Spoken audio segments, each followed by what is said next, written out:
Adelanto que voy a votar a favor, ¿sí?, de este proyecto, a pesar de que es un paso modesto en la dirección correcta, pero es un paso modesto. Y ahí voy a ser un poco disonante con los discursos grandilocuentes. Yo no creo ni que esto sea un antes o después, ni que sea el último embate del lawfare. Es decir, no creo en la grandilocuencia que utilizan los que impulsan esta ley y tampoco en la grandilocuencia de los que se oponen a esta ley. Lo que pasa es que últimamente en la Argentina tocamos muchos temas pensando que es la solución final o vendiéndola como la solución final a un montón de problemas que acarreamos. Entonces, cuando eliminamos las PASO resulta que es el problema definitivo al déficit fiscal. Cuando implementamos la boleta única, yo voté en contra de las PASO, a favor de la boleta única, resulta que es la solución definitiva a la lista sábanas y a la opacidad en la elección de los cargos públicos. Cuando tenemos un problema de inseguridad decimos que la baja de la imputabilidad va a resolver todo. Yo voy a votar a favor de una baja de la imputabilidad siempre y cuando cumpla con los requisitos que tiene que tener, que es a los delitos de adulto, pena de adulto, pero además un régimen penal juvenil como corresponde, porque si no vamos a agravar el problema. Pero últimamente está mucho el debate en lo gestual, entonces con un tema parece que vamos a resolver todos los inconvenientes que acarrea desde hace mucho tiempo en la Argentina.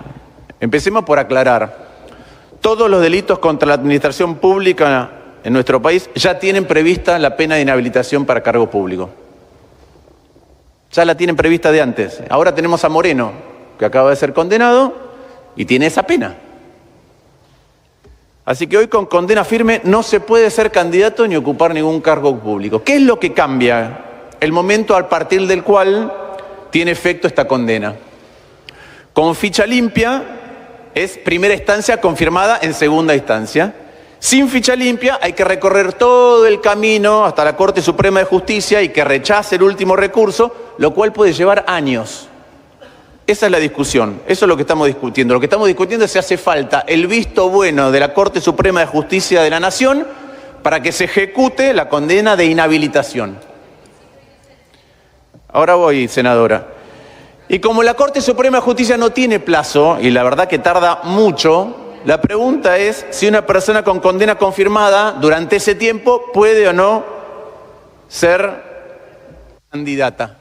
Esto es ni más ni menos lo que estamos discutiendo, ninguna otra cosa adicional. Entonces, la pregunta es razonable, perdón, senadora, porque... No dialoguemos, senadora. Senadora Sagasti, no dialoguemos. La pregunta es si esto es razonable, si esto es atípico. Miren, no tiene nada de raro ejecutar sentencias confirmadas en Cámara. Vamos a un juicio civil. Alguien tiene una deuda conmigo, le hago un juicio, hay una sentencia, esa sentencia es confirmada, yo me cobro la deuda. Independientemente de que recurra a la Corte, no, yo me cobro la deuda. Entonces, no es anormal esto. La Convención Americana de los Derechos Humanos exige doble conforme, ¿sí? Es decir, exige una sentencia inicial que se revise una sola vez. La Corte Suprema se supone que no entiende de culpabilidad, entiende en cuestiones constitucionales. Y vamos a los datos. Aproximadamente la Corte Suprema recibe y trata 20.000 causas por año. El año pasado, 2024, fueron 26.600. ¿Saben cuántas confirmó? El 99%. El 99%. De esas 20.600, además, en el 19.650, repito, 19.650 de los 20.600 causas, la rechazó sin sentencia y sin razones. La rechaza en virtud de que ve el proceso y dice no al lugar. La rechaza. Y pensemos además en todos los que no pueden recurrir a la Corte Suprema, ¿no? El común de la gente que no llega hasta la Corte Suprema por su cuestión particular. Entonces los que rechazan ficha limpia en el fondo están defendiendo de ese 1% en donde la Corte no confirma a los condenados en segunda instancia por corrupción en su derecho a ser candidatos. Eso es lo que están defendiendo. En su derecho a ser candidatos para tener fueros. Esa es la discusión. Ahora hay críticas, escuché críticas a la supuesta inconstitucionalidad primero. Es una reforma penal retroactiva. No, esto no es una reforma penal, es una reforma electoral. Por eso de hecho requiere mayoría especial. Requiere mayoría especial, es una modificación a la ley orgánica de los partidos. Y voy a la retroactividad, perdón, es muy difícil, retroactividad, ¿sí? Voy al tema de la retroactividad. Miren, el criterio de la no retroactividad es porque cuando no podemos condenar a alguien por un delito que cometió cuando no era delito. No le podemos otorgar las penas a alguien que no estaban previstas en la legislación anterior. Pero acá la inhabilidad ya estaba prevista. Ya está prevista en los delitos contra la administración pública. Ficha limpia no crea delitos. El que aceptó un soborno en su momento, sabiendo que era un soborno, ya sabía que entre la condena potencial estaba la inhabilitación. Esto de que viola el principio de inocencia, no existe un derecho en nuestra legislación a llegar hasta la Corte Suprema. No existe ese derecho. Insisto que la Comisión Americana de Derechos Humanos exige doble conforme para la culpabilidad. Y acá el doble conforme es el Tribunal Oral Federal y la Cámara de Casación. E insisto, la Corte Suprema no determina la culpabilidad, determina la calidad del proceso constitucional. En general, la culpabilidad se termina determinando y está zanjada cuando la Cámara de Casación toma una decisión. ¿Qué es lo que están diciendo quienes se oponen? No están diciendo que está mal la inhabilitación, porque la inhabilitación ya está prevista en nuestra ley. Está diciendo que no confían en quienes aplican la ley. No confían en los jueces. Pero vaya paradoja. Primera, lo que pretenden es que no haya ficha limpia para llegar a la Corte Suprema de Justicia de la Nación a la que le iniciaron juicio político. Entonces, ¿confían en la Corte o no confían? Es raro. En segundo lugar, en un proceso donde se llega hasta una sentencia confirmada en la Cámara de Casación, intervienen 13 magistrados entre jueces y fiscales. 13. Entre la instrucción, el Tribunal Oral y Casación, y entre el Tribunal Oral y Casación. 13 en total, entre fiscales y jueces. 13. Y lo que estamos diciendo es que en el fondo, cuando hay una condena en segunda instancia, lo que hay es una conspiración de 13 magistrados. Bueno, ¿piensan ustedes que hay una conspiración entre 13 magistrados? Entonces déjenme hacer una reflexión. Ya no debe haber ni jueces ni fiscales nombrados por Alfonsín, pero seguro hay nombrados por Menem, por De la Rúa, por Duhalde, por Néstor Kirchner, por Cristina Fernández de Kirchner, por Mauricio Macri y por Alberto Fernández. No hay nombrados por Milei porque no manda los pliegos. Milei dice que este Senado nombró jueces por decreto porque este Senado está en mora, pero no mandó un solo pliego de defensor, fiscal y juez, ni uno solo. No en la materia de la Corte Suprema, en la materia de la justicia para la política. No mandó en materia previsional. No mandó en materia laboral en la Ciudad de Buenos Aires. No mandó en materia civil, familia. No mandó en defensa de la competencia. No manda nada. En mora total el presidente. No mandar jueces y fiscales, pliegos de las cosas que necesita la gente. Los decretos para los jueces de la Corte Suprema sí los hace. Pero esta, que es la justicia de la gente, no hace nada. Ahora, en ese tiempo, excluyo a Alfonsín porque ya no debe quedar ninguno, de los 36 años, en 28 gobernó el Partido Justicialista. Los jueces, los fiscales, la mayoría muchas veces en el Consejo de la Magistratura, los procuradores, durante todo este tiempo, todo eso estuvo bajo el control mayoritario. Y el Senado también, mayoritario del PJ. Y ahora resulta que esa justicia es una justicia adicta de jueces corruptos, que seguramente los hay, claro que los hay, ¿sí? Ahora, es la justicia que nos dio la democracia, es la justicia que nos dieron ustedes. Eso es lo que pasa. Entonces, la justicia buena no, la verdad que no es buena la justicia, tiene sesgo de clase, tiene sesgo de género, le responde a unos y no a otros, al poder político le responde, al poder económico le responde, a la gente no, tiene demoras. Una justicia que llega tarde no es justicia, pero es ilegítima. Es la justicia de nuestra democracia. Si no creemos en la justicia de democracia, la verdad que no sé en qué vamos a creer. Y la pregunta es, en los casos en donde recién se mencionaban varias provincias, donde el problema es que el Poder Ejecutivo o el Poder de turno hace lo que quiera con la justicia. Miren, ahí no es el problema ficha limpia o no ficha limpia, ahí el problema es de otra índole. No tenemos una forma republicana de gobierno, entonces pensemos realmente si esa es lo que se está diciendo, si amerita intervenciones o no. Y si el problema es nacional, bueno, el problema tampoco es ficha limpia. Si ese es el problema que tenemos a nivel nacional, tenemos un problema muchísimo más grande, si eso es lo que están describiendo. Se dice que esta es una ley con nombre y apellido. Yo estoy de acuerdo.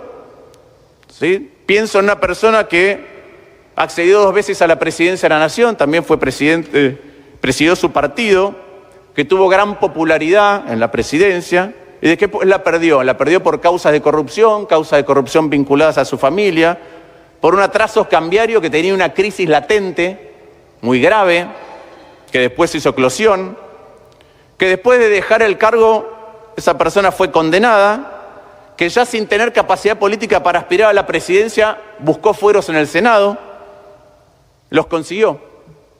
Esa persona se llama Carlos Saúl Menem.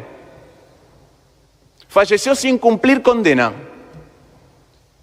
Condena confirmada por casación. 20 años después de los hechos de los que se le acusó. 20 años después de los hechos de los que fue acusado. Fue condenado por sobresueldo. Fue condenado por el contrabando de armas de la guerra de Perú y Ecuador.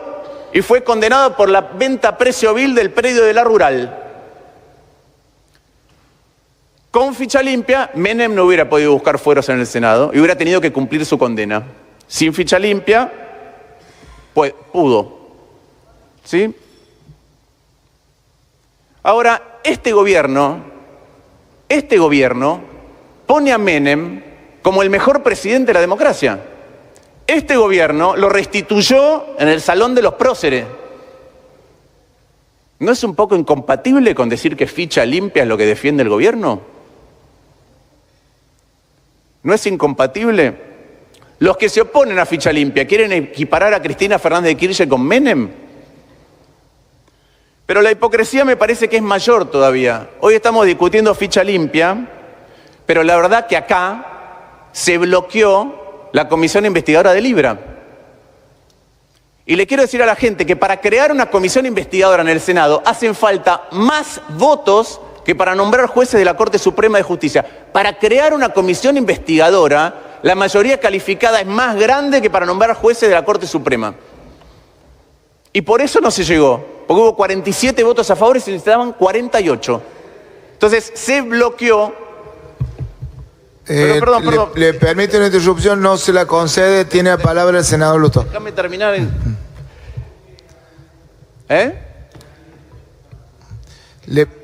No dialoguen, le piden una interrupción, senador Lustó, el senador Rejal. Hoy tratamos ficha limpia y se vende como... No se la concedió, tiene la palabra el senador Lustó, adelante. Tratamos ficha limpia y se vende como la solución definitiva a la corrupción. La verdad que acá se bloqueó la comisión de Libra. Hoy no se votó una interpelación. Y ya sabemos que cuando va a comisión no pasa nunca nada, por eso que se piden las cosas sobre tablas. Mientras se vota ficha limpia y dando vuelta en todos los medios un escándalo de este gobierno con el PAMI.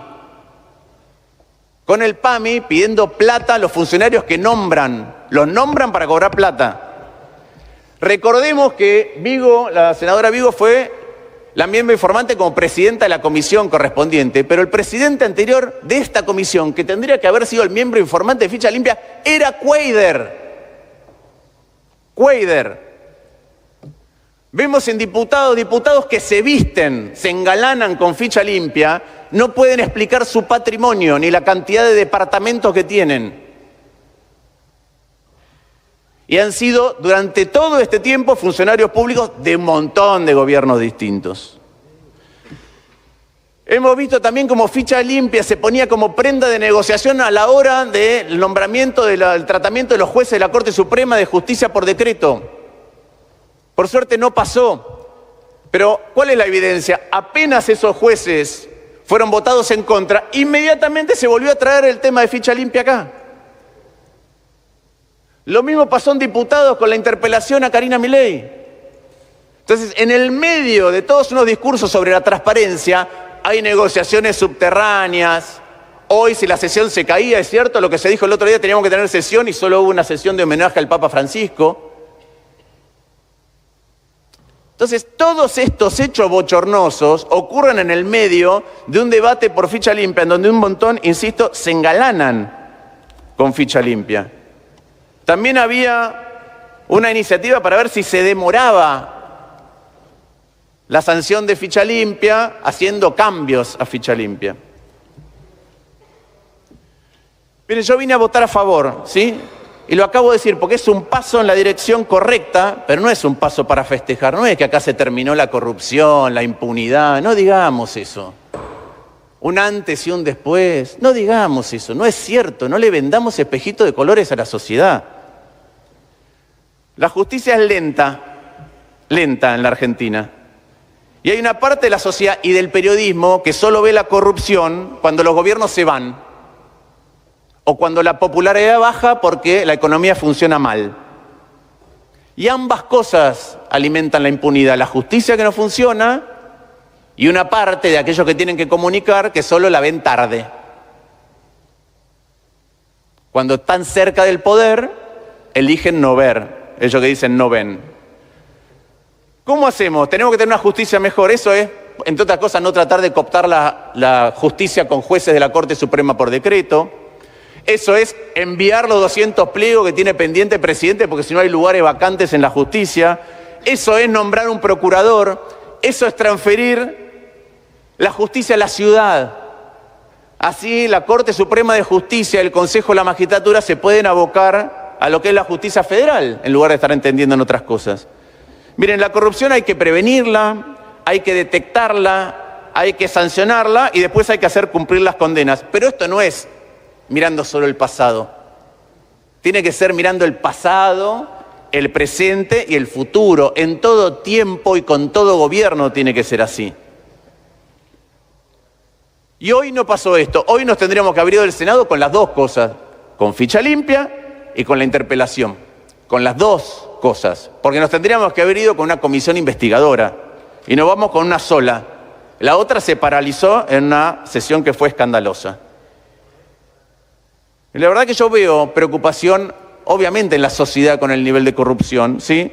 Pero con la corrupción del pasado. Veo los comunicadores con la corrupción del pasado. Insisto, poca preocupación con la corrupción presente, que se empieza a visibilizar en un montón de lugares, y muy poca con el futuro, es decir, con mecanismos para prevenirla. Y hasta tanto no resolvamos eso, lo que hacemos son parches.